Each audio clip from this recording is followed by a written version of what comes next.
The Ancient Wisdom. By Annie Besant. Chapter 12. The Law of Sacrifice.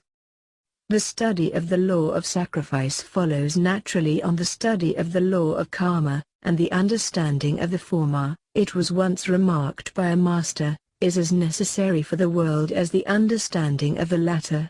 By an act of self-sacrifice the Logos became manifest for the emanation of the universe. By sacrifice the universe is maintained, and by sacrifice man reaches perfection.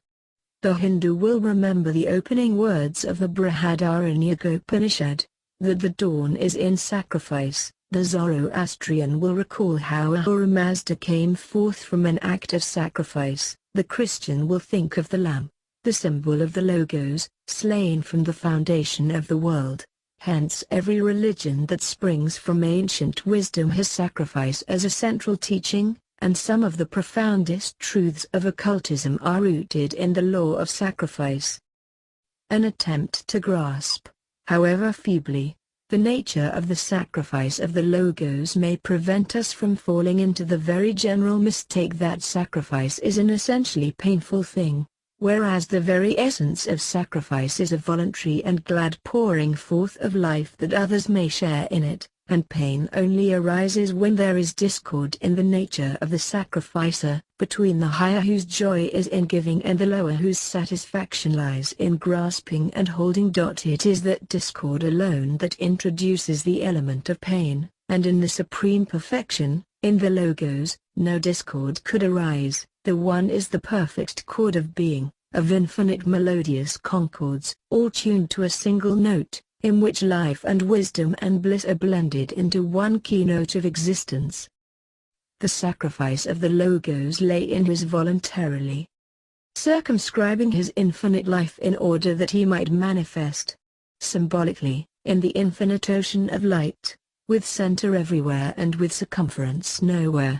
There arises a full-orbed sphere of living light, a Logos, and the surface of that sphere is his will to limit himself that he may become manifest, his veil. This is the self-limiting power of the Logos, his Maya, the limiting principle by which all forms are brought forth. His life appears as spirit, his Maya as matter, and these are never disjoined during manifestation, in which he encloses himself that within it a universe may take form. That for which the sacrifice is made is not yet in existence, its future being lies in the thought of the Logos alone. To him it owes its conception and will own its manifold life. Diversity could not arise in the partless Brahman save for this voluntary sacrifice of deity taking on himself form in order to emanate myriad forms, each dowered with a spark of his life and therefore with a power revolving into his image. The primal sacrifice that causes the birth of beings is named action, karma. It is said, Bhagavad Gita 8:3, and this coming forth into activity from the bliss of perfect repose of self-existence has ever been recognized as the sacrifice of the Logos. That sacrifice continues throughout the term of the universe, for the life of the Logos is the sole support of every separated life, and he limits his life in each of the myriad forms to which he gives birth, bearing all the restraints and limitations implied in each form. From any one of these he could burst forth at any moment, the infinite Lord, filling the universe with his glory, but only by sublime patience and slow and gradual expansion can each form be led upward until it becomes a self-dependent center of boundless power like himself. Therefore does he cabin himself in forms, and bear all imperfection till perfection is attained, and his creature is like unto himself and one with him, but with its own thread of memory. Thus this pouring out of his life into forms is part of the original sacrifice, and has in it the bliss of the eternal Father sending forth his offspring as separated lives, that each may evolve an identity that shall never perish, and yield its own note blended with all others to swell the eternal song of bliss, intelligence and life. This marks the essential nature of sacrifice.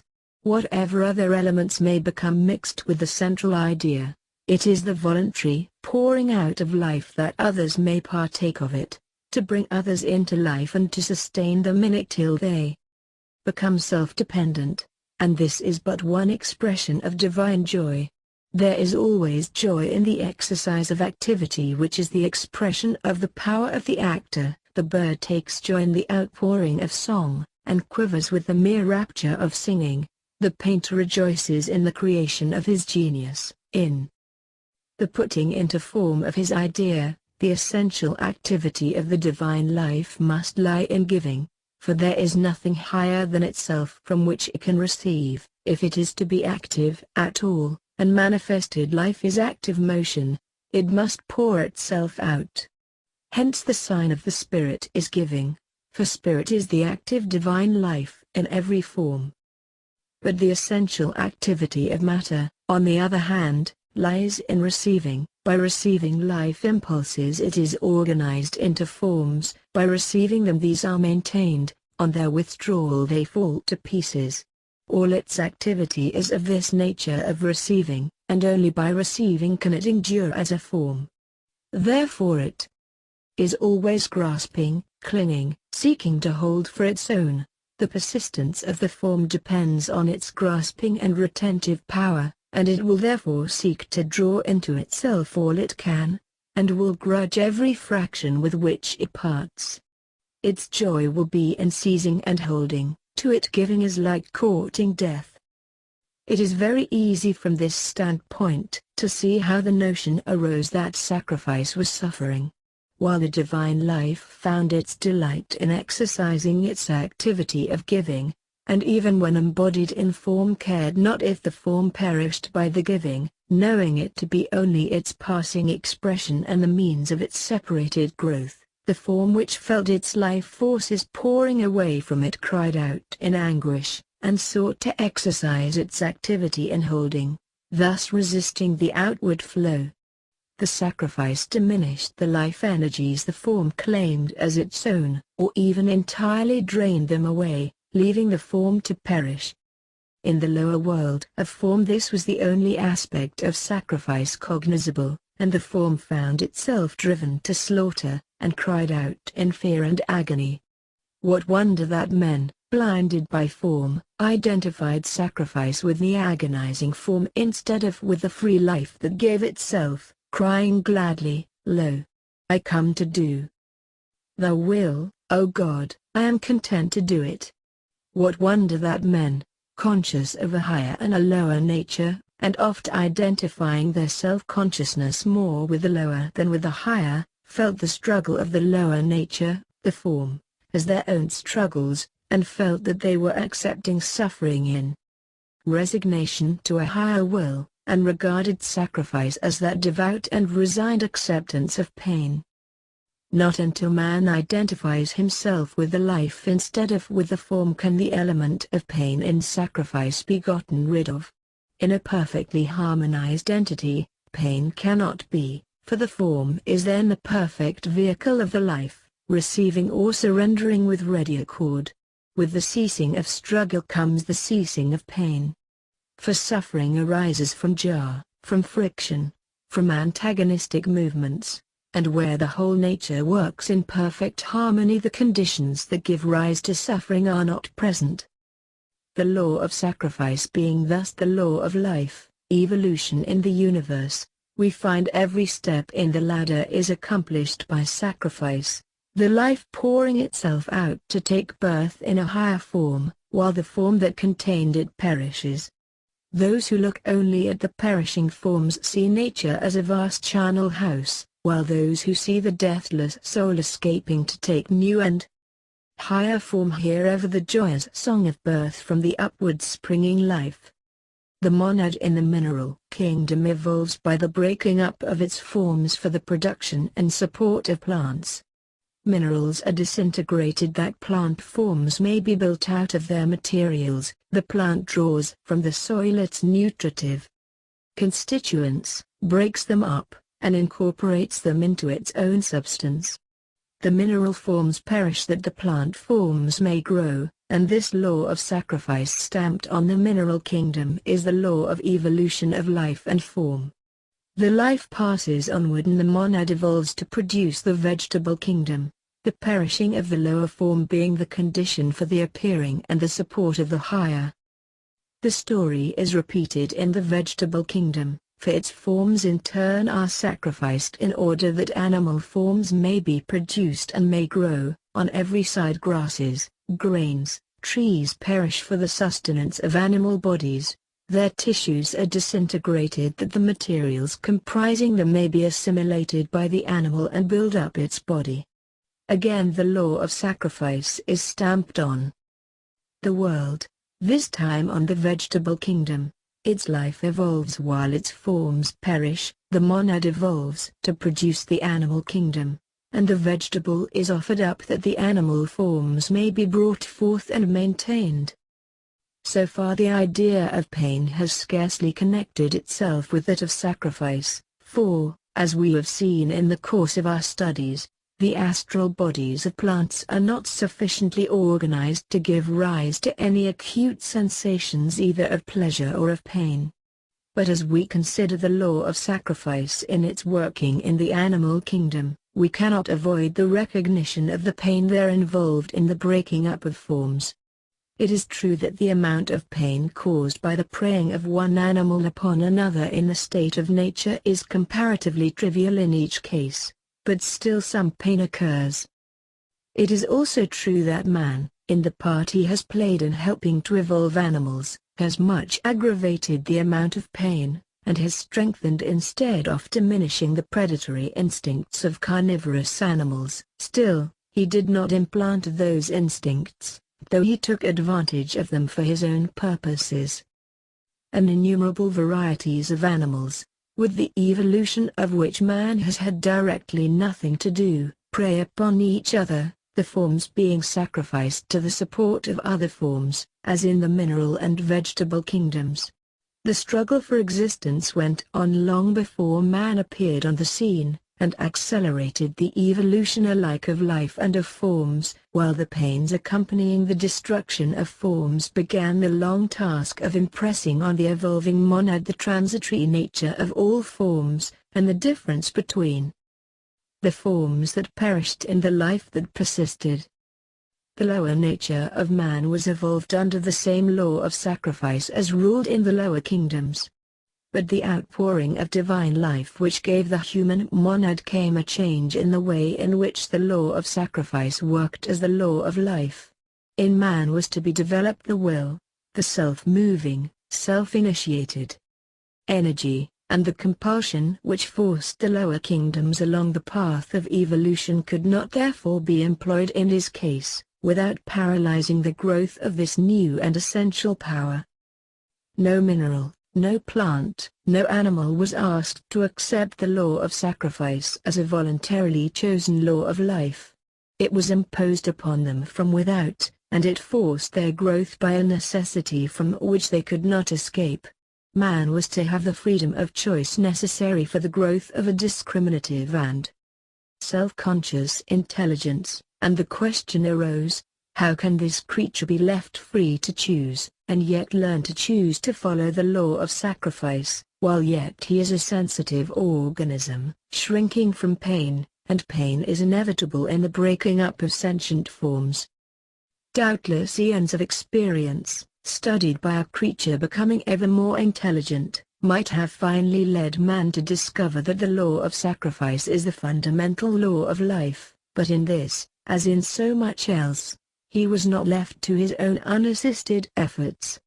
Divine teachers were there at the side of man in his infancy, and they authoritatively proclaimed the law of sacrifice, and incorporated it in a most elementary form in the religions by which they trained the dawning intelligence of man. It would have been useless to have suddenly demanded from these child souls that they should surrender without return what seemed to them to be the most desirable objects, the objects on the possession of which their life in form depended. They must be led along a path which would lead gradually to the heights of voluntary self-sacrifice. To this end they were first taught that they were not isolated units, but were parts of a larger whole, and that their lives were linked to other lives both above and below them. Their physical lives were supported by lower lives, by the earth, by plants. They consumed these, and in thus doing they contracted a debt which they were bound to pay. Living on the sacrificed lives of others, they must sacrifice in turn something which should support other lives.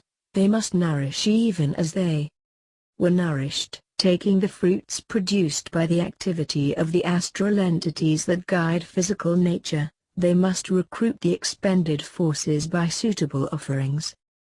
Hence have arisen all the sacrifices to these forces, as science calls them, to these intelligences guiding physical order, as religions have always taught. As fire quickly disintegrated the dense physical, it quickly restored the etheric particles of the burnt offerings to the ethers.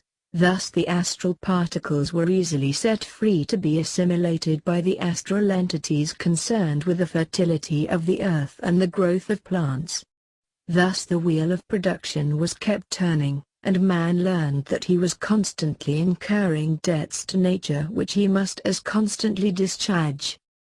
Thus the sense of obligation was implanted and nurtured in his mind, and the duty that he owed to the whole, to the nourishing Mother Nature, became impressed on his thought. It is true that this sense of obligation was closely connected with the idea that its discharge was necessary for his own welfare, and that the wish to continue to prosper moved him to the payment of his debt. He was but a child soul, learning his first lessons, and this lesson of the interdependence of lives, of the life of each depending on the sacrifice of others, was of vital importance to his growth. Not yet could he feel the divine joy of giving. The reluctance of the form to surrender aught that nourished it had first to be overcome, and sacrifice became identified with this surrender of something valued, a surrender made from a sense of obligation and the desire to continue prosperous. The next lesson removed the reward of sacrifice to a region beyond the physical world. First, by a sacrifice of material goods, material welfare was to be secured. Then the sacrifice of material goods was to bring enjoyment in heaven, on the other side of death. The reward of the sacrificer was of a higher kind. And he learned that the relatively permanent might be secured by the sacrifice of the relatively transient, a lesson that was important as leading to discriminative knowledge. The clinging of the form to physical objects was exchanged for a clinging to heavenly joys. In all exoteric religions we find this educative process resorted to by the wise ones, too wise to expect. Child souls the virtue of unrewarded heroism, and content, with a sublime patience, to coax their wayward charges slowly along a pathway that was a thorny and a stony one to the lower nature. Gradually men were induced to subjugate the body, to overcome its sloth by the regular daily performance of religious rites, often burdensome in their nature, and to regulate its activities by directing them into useful channels. They were trained to conquer the form and to hold it in subjection to the life, and to accustom the body to yield itself to works of goodness and charity in obedience to the demands of the mind, even while that mind was chiefly stimulated by a desire to enjoy reward in heaven. We can see among the Hindus, the Persians, the Chinese, how men were taught to recognize their manifold obligations, to make the body yield dutiful sacrifice of obedience and reverence to ancestors, to parents, to elders, to bestow charity with courtesy, and to show kindness to all. Slowly men were helped to evolve both heroism and self-sacrifice to a high degree, as witness the martyrs who joyfully flung their bodies to torture and death rather than deny their faith or be false to their creed. They looked indeed for a crown of glory in heaven as a recompense for the sacrifice of the physical form, but it was much to have overcome the clinging to the physical form, and to have made the invisible world so real that it outweighed the visible.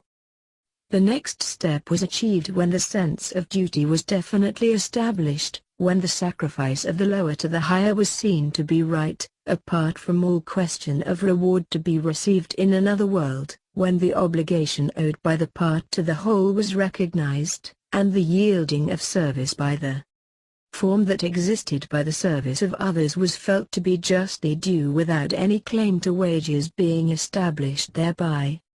Then man began to perceive the law of sacrifice as the law of life, and voluntarily to associate himself with it, and he began to learn to disjoin himself in idea from the form he dwelt in and to identify himself with the evolving life.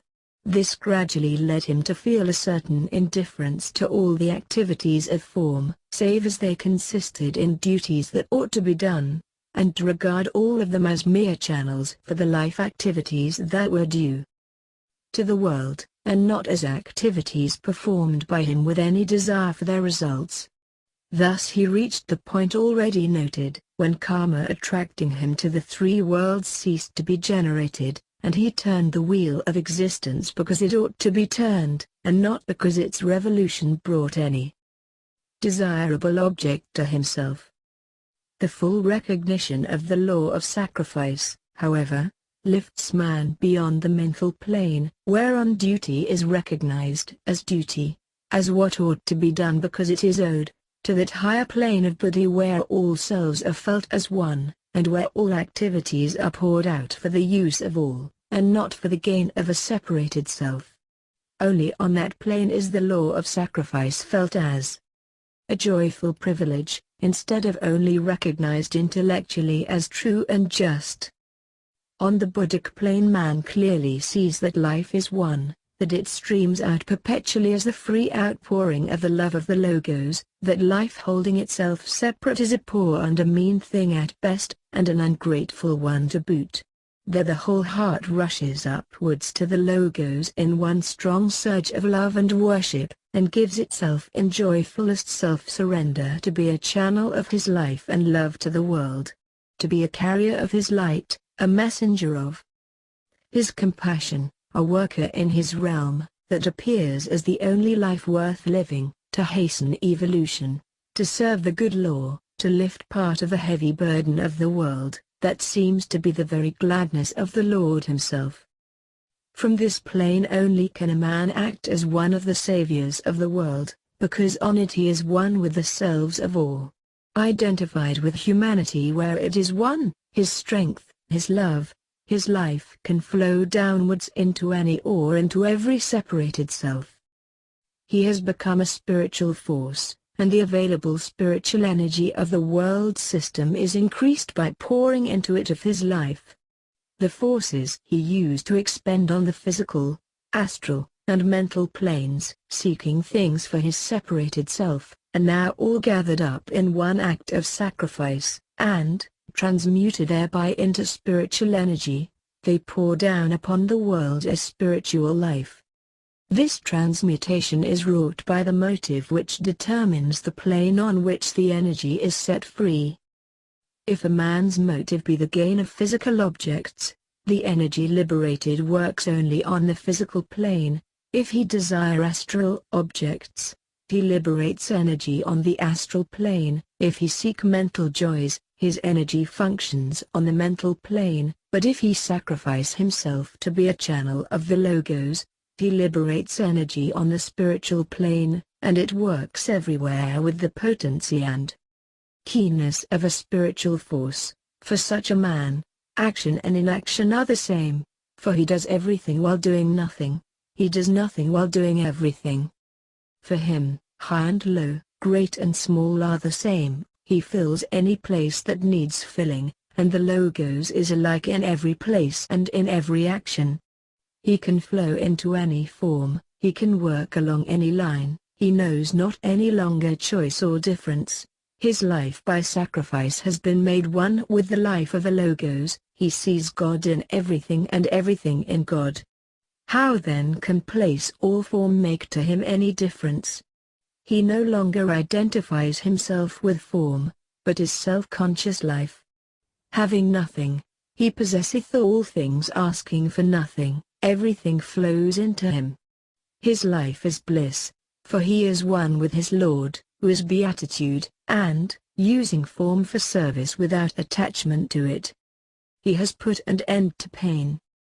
Those who grasp something of the wonderful possibilities which open out before us as we voluntarily associate ourselves with the law of sacrifice will wish to begin that voluntary association long ere they can rise to the heights just dimly sketched. Like other deep spiritual truths, it is eminently practical in its application to daily life, and none who feel its beauty need to hesitate to begin to work with it. When a man resolves to begin the practice of sacrifice, he will train himself to open every day with an act of sacrifice, the offering of himself, ere the day's work begins, to him to whom he gives his life. His first waking thought will be this dedication of all his power to his Lord.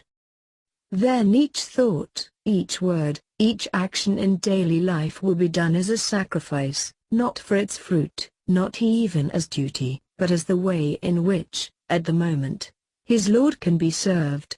All that comes will be accepted as the expression of his will. Joys, troubles, anxieties, successes, failures, all to him are welcome as marking out his path of service. He will take each happily as it comes and offer it as a sacrifice. He will loose each happily as it goes, since its going shows that his Lord has no longer need for it. Any powers he has he gladly uses for service. When they fail him, he takes their failure with happy equanimity. Since they are no longer available, he cannot give them. Even suffering that springs from past causes not yet exhausted can be changed into a voluntary sacrifice by welcoming it, taking possession of it by willing it. A man may offer it as a gift, changing it by this motive into a spiritual force. Every human life offers countless opportunities for this practice of the law of sacrifice, and every human life becomes a power as these opportunities are seized and utilized. Without any expansion of his waking consciousness, a man may thus become a worker on the spiritual planes, liberating energy there which pours down into the lower worlds. His self-surrender here in the lower consciousness, imprisoned as it is in the body, calls out responsive thrills of life from the buddhic aspect of the monad which is his true self, and hastens the time when that monad shall become the spiritual ego, self-moved and ruling all his vehicles, using each of them at will as needed for the work that is to be done.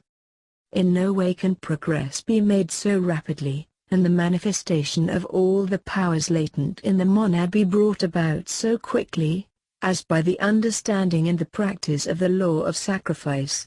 Therefore it was called by a master, the law of evolution for man. It has indeed profounder and more mystic aspects than any touched on here, but these will unveil themselves without words to the patient and loving heart whose life is all a sacrificial offering.